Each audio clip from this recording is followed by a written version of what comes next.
गोपनीय माहितीच्या आधारे नक्षलवाद्यांनी महाराष्ट्र छत्तीसगड सीमेवरील मौजा कुमनार जंगल परिसरात मोठ्या प्रमाणावर अग्निशस्त्र आणि स्फोटक साहित्य लपवून ठेवले असल्याबद्दलची माहिती गडचिरोली पोलिसांना मिळाली होती।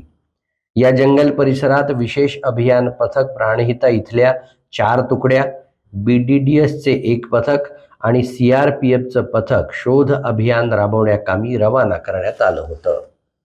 1 ऑगस्ट रोजी या जंगल परिसरात विशेष अभियान पथकाकडून घेराव घालून BDDSच्या जवानांनी परिसराची कसून तपासणी केली असता या ठिकाणावरून 1 नग SLR रायफल,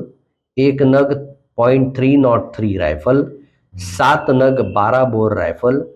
3 नग सिंगल शॉट रायफल, 2 नग BGL लॉन्चर्स, 3 नग SLR मॅगझीन, 1 नग IED स्फोटक आणि 2 नग बॅटरी असे नक्षल साहित्य हस्तगत करण्यात गडचिरोली पोलीस दलाला यश आलं आहे।